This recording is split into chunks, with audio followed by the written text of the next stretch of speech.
Yeah, as you're talking, we're getting a lot of hits in the spiritual unseen. A lot of like, can you feel any pressures on your head while you're talking? Oh, By the way, absolutely. yeah. So I've been tracking it back, so like I love that you're brave in going into your family lineage origins. I'd love to hear more on that, guys.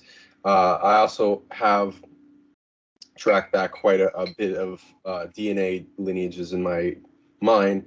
One much older though, so it's way watered down into sanguine.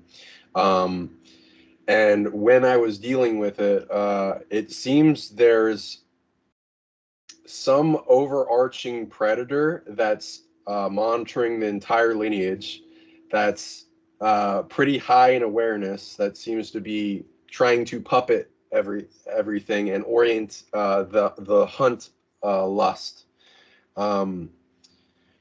Your book goes into, I think it says the vampire prime.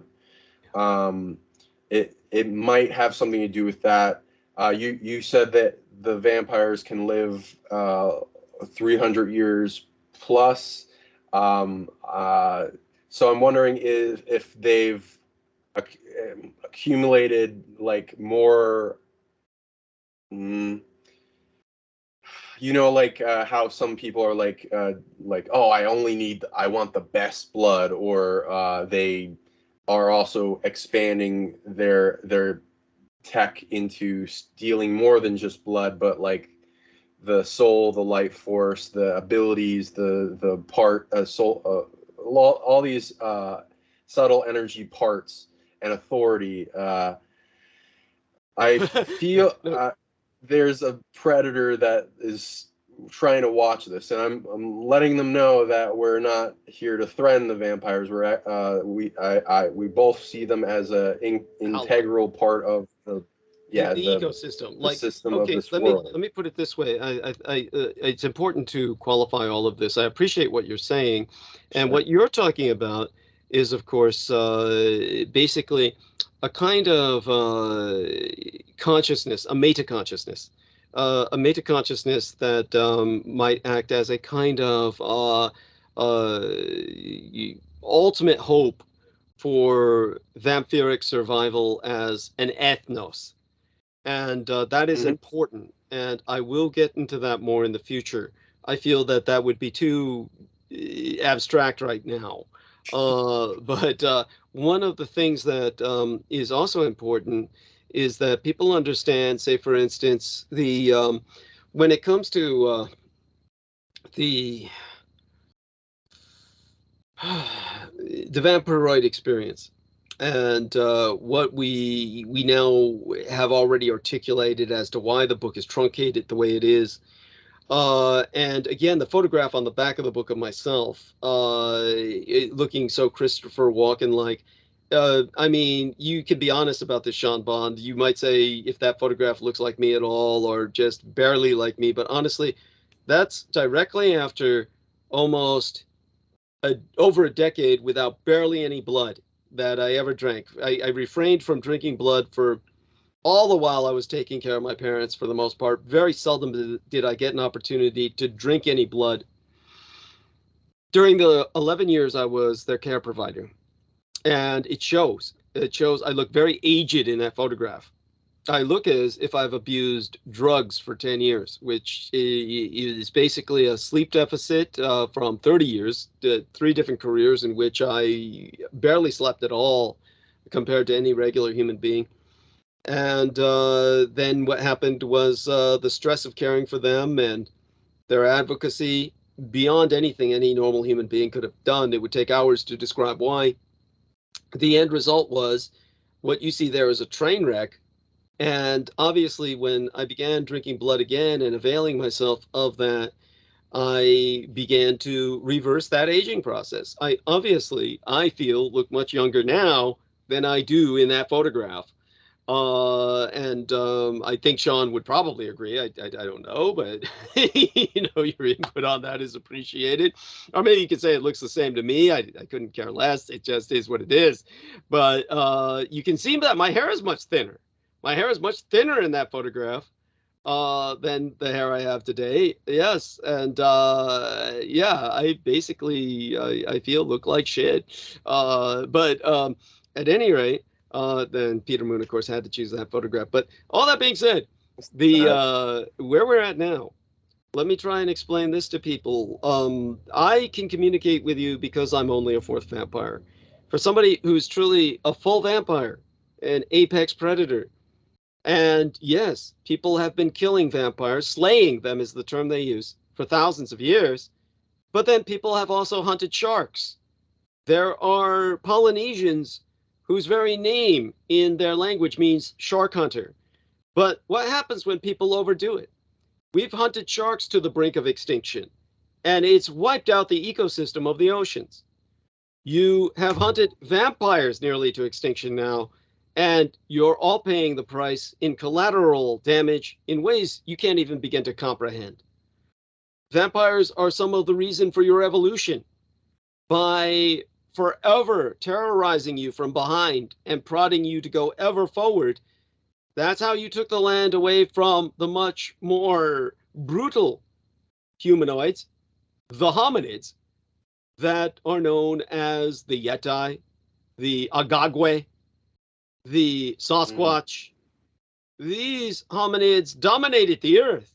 And the only way you frail, pink, pale, vegetable eating humans, you hairless apes, ever overwhelmed them was because we continually terrorized you from behind in the dark at night. Homo nocturnus, the night man. And that's why you had to leave your caves and leave the dark and go out and battle the brutes and overswarm them and ultimately take half the world away therefrom. So you owe us your very existence. You owe us the reason that you're civilized, because humanity suddenly developing cities, becoming social animals that were urban in nature, that is the equivalent of the honeybee breaking up its hive and forming separate family units instead of being a collective. That is so radical. What on earth ever provoked that? The terror of the vampire in the night. The hunter-gatherer could not survive that constant predation and had to gather in cities for security. This is what created the essence of the night watchman. That required a police force. All of this you owe to us. But the vampires, I speak for them because they cannot speak for themselves. The difference is, as apex predators, as all apex predators are, vampires are charismatic. They're not blue or deformed or undead. They're rather, imagine a Greek statue without an ounce of fat and alabaster white. This is the typical vampiric complexion and physique. So these men that look like Greek gods, like classical Homeric heroes, they are at a state of development that requires no maturity. As I was saying to our man Sean Bond when we were offline, think about that time that you were pre-adolescent. There's a price to pay for the ability to reproduce. The moment a woman is able to bear a child, the moment a man is able to seed a child, you are on the clock. At that point, you begin to age, really age, to the point where your cells are no longer reproducing at a level where you're childlike. It's like an axolotl taken out of water and is no longer a water dog. It becomes a mud puppy, basically a salamander, and dies soon thereafter. The only way the axolotl can survive is forever being submerged in water and remaining forever fotal, basically a fetus all their lives. And with the vampire, you're at that stage of cellular regeneration of a pre-adolescent. They mature only in the sense of being like an adult human, and this is what will happen with the wealthy elite when we begin using genetic engineering much more aggressively, and we enter an age of life extension, age repression, what they call the anti-agarthic stage of human development. This anti-agarthic stage is when those among us who are genetically tweaked basically have the injections required so that their cells begin to regenerate in the pre-adolescent sense, reverse their aging, stop aging, basically become a human being who does not age. Once you are in that state, your mind changes and you are like a child who is pre-adolescent. You are no longer on the clock where you're reproducing while you yourself are dying. The moment you go into adolescent maturity and you're able to seed or bear that seed within your womb to fertility and into delivery, you're on that clock towards death. That's the price you pay for being able to seed new life.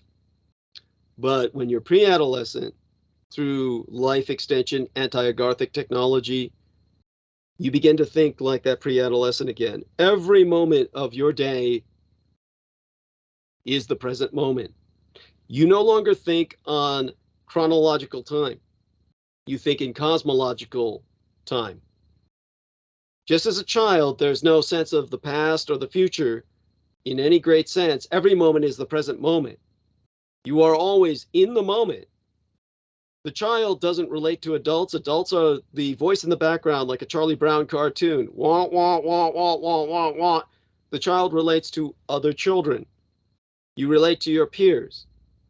And you relate to the cartoons you see. You relate to very few things other than that which you grasp at the childlike level. But the one thing that you really relate to is that time is timeless. Everything takes forever. To a child, it's, are we there yet? Are we there yet? But when it comes to the vampire, that's where they're at. You're talking about someone who's never had to mature. They are aging at such a slow rate, they can live for 200 to 300 years. They are forever in the present moment. You are food to them. They have no ability to communicate or talk with you. It's like, imagine an extremely charismatic, autistic child in the body of a Greek god, alabaster white, perfect physique, and unable to communicate. Yet most people would not be afraid of him because he's so sexy, so attractive. They would be seduced by him. If he can't talk, most people wouldn't care because he looks so fuckable. That's your average vampire. They can't relate to each other like children do because they're competitors. They range like wolves with their own territory. They don't pack. That's completely antithetical to their nature. They're more like lone wolves, every one of them. So they will fight each other for territory, for the bleeding. So once you enter that state of mind, your relatives would no longer look like anything you relate to.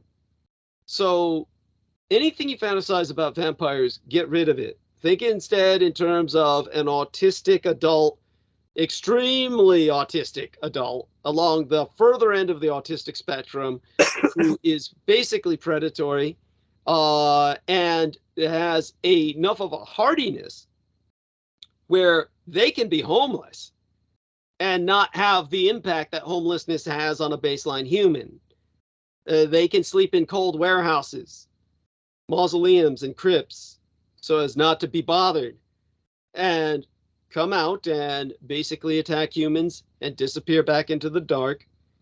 These are people who have no need to relate to anyone.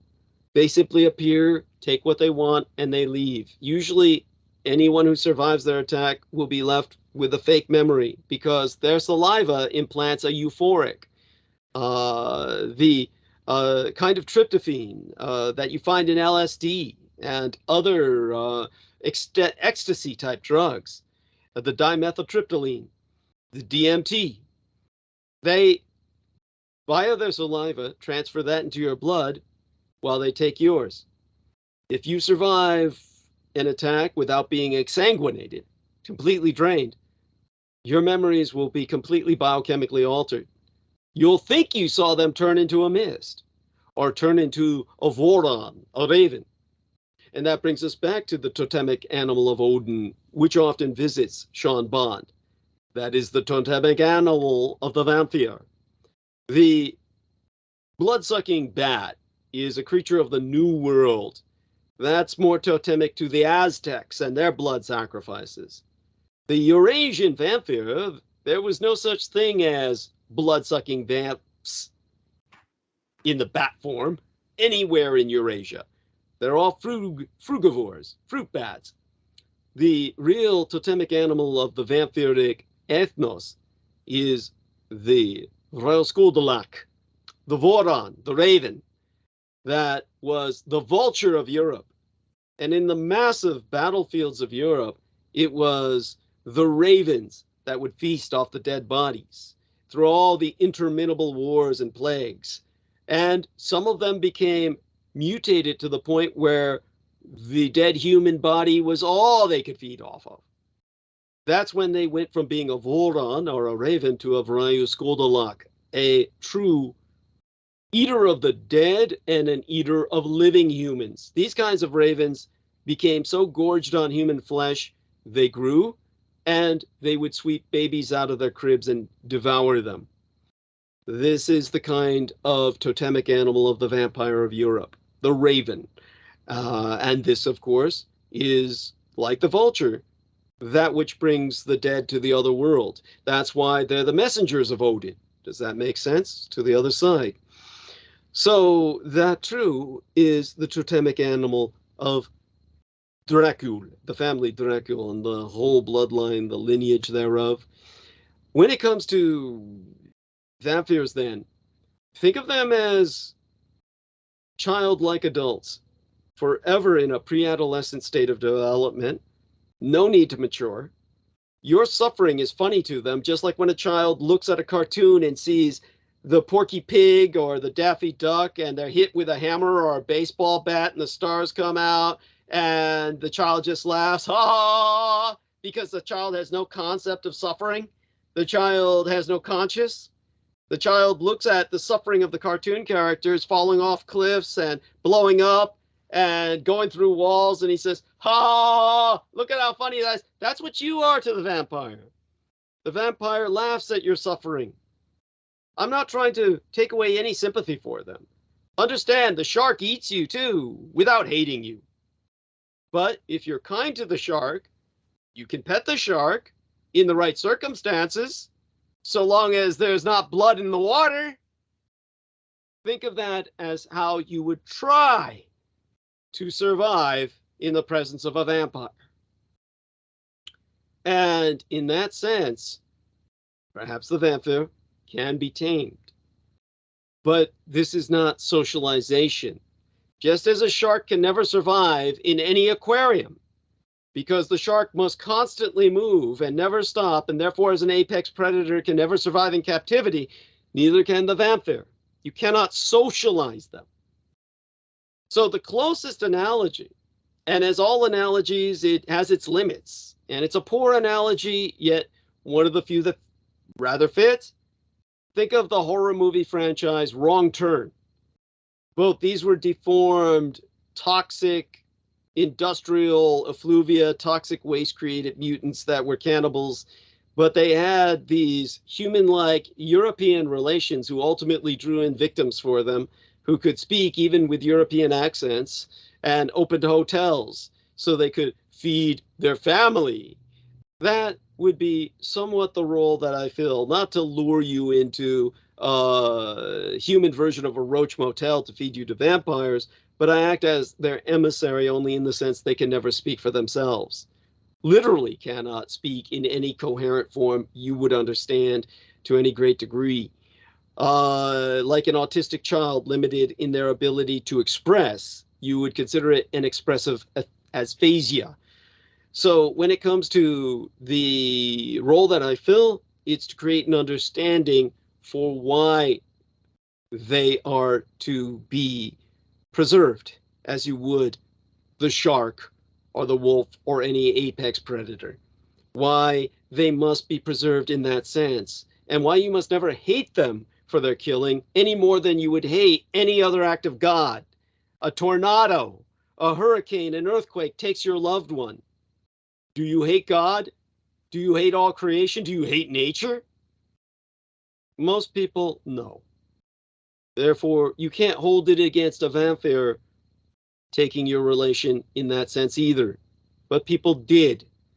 Hence, they abused people like myself, exploited them, vampire to hunt vampire down. And the results, the consequences have been catastrophic. Overpopulation, much else that you're unaware of. The collateral damage has been unspeakable. So we must help the vampire survive. The first step in that is simply understanding them. You would do that by reading the book and enabling me to get a revised and expanded edition out where the history will then be fully explored and explained. That being said, the Sanguivore vampire, understand that they are overwhelmingly Europoid. They are overwhelmingly Christian. Understand that when, Interesting. yes, the all of these things become conflated and confused in a diabolic or demonic sense that the Edomites have taken advantage of. Think of what I said about the swastika, now perceived as a symbol of the ultimate evil, is your true ward against the anti-gods and the original Christian cross. Think as well that when it comes to the vampire, when you hear the term Edom that I have used, it simply means red, representing the red soil of the red lands that surrounded Israel at the time of the Canaanites and the Israeli conquest, the annihilation of that race when the Israelis stole their land and the Israelis were surrounded by hostile enemies, and the red lands to the south were known as Edom. Red lands, red. Adam, the name of the first recognized man, fully recognized because he became cognizant of his humanity in a new sense. Adam was a farmer. He was white. He was Caucasian. He was in the Caucasus Mountains region, south thereof, where the very word Caucasian comes from. Adam was known as red. Adam, Edom, they're the same word, just in a different language. He was called red because white people are the only people whose blood can be seen in the face. This blood in the face is called a blush. When a white person blushes, they blush all over. It's a bodily flush. However, since most of the time you see them with clothes on, you see it only in the face. But in reality, their entire body turns red. Hence, Adam had this complexion. Hence, he was called red. Also, he worked the red soil, the red earth, and tilled it. Hence, was known as red as well. All of this is important because Adam, Edom, one is known as pure raw evil, the other known as the father of man. He was the father of man in this sense. He was not the first man in the biological sense. He was the first man in the conceptual sense because Adam, working the farmland, had to have a concept of seasonal time. You had to know when to reap, when to sow. And when he sowed, he knew he had to keep track of the seasons in order to harvest. Thence, he became the first man with a concept of time, and he introduced the concept of time binding, the calendar. And for that reason, Adam damned us all to time binding. Hence, he was the first man. He was the first man who developed a sense of cognizance of time, and that's when we first developed a sense of mortality. With the hunter-gatherers who lived with the passage of time, moving their hunting grounds per the season, there really was no sense of time. A man died when he died. Most people died in their 20s. So when Adam developed the binding of time, we began to understand our mortality and our aging. And from that, he left the Garden of Eden. We left that garden of idyllic, Edenic existence outside of time, and we entered this trap of time that forever made us aware of our mortality. That's when we began to die, cognizant we were dying. And that, of course, is the change in all humanity, where we left that Garden of Eden in the Adzai Chai, up there in today's Azerbaijan and the northernmost region of Iran near Tabriz. All of that northernmost region of Iran, where Aryan man came from. The very name Iran is simply the word Aryan in Greek. Aryan transliterates into Iran in the Farsi language of Persian from the ancient Greek of Alexander the Great, who conquered that land. And so here you have the Caucasoid vampires who subsist off these humans, these farmers. And of course, when you think of Adam, his righteous third son, the righteous third son of Adam, not Cain or Abel, but the one who did as he was told, was named Seth. This didn't in no way, shape, or form makes him satanic. In fact, he was the first Christian. It was Adam who told him that man would someday be redeemed, that he had seen the vision of the Lamb in the Garden of Eden, and he sent his son Seth to Christianize the Chinese. His son Seth went into the East, and when he went into the East, he was one of the founding fathers of the Chinese culture by teaching them farming. He taught them farming, and the original keepers of this tradition were the Magi. You can read about them in the Revelation of the Magi, the Chinese mage kings out of the East, who came from Jin, the land of China, all the way to Israel, which they invaded with a full army in their attempt to find the Christ. They are the people who baptized the Christ, who was originally just Jesus, son of Joseph, and they made him the Christ, which is a title. It is not a name, it is a title. The Christ means the anointed, and it's never awarded to anyone else before or since. So the Christ was anointed onto him. He had to have someone to baptize him to do that. It was the mage kings who did that, and there were 12 of them, not 3. You can verify this by reading the Revelation of the Magi, which is translated from the Syriac and was written in Christ's time. It was excised from the Bible for political reasons by the church, which maintained the original copy, and that was translated by Brett Lloyder, I believe his name is. No, not Brett Lloyder. That's a friend of mine. Oh, God. Well, you look up the Revelation of the Magi, you'll find the author. And he translated it from the Syriac. I'm sorry? I remember you went into this. It was very interesting, like bridging the East and the West and the origins of Christianity.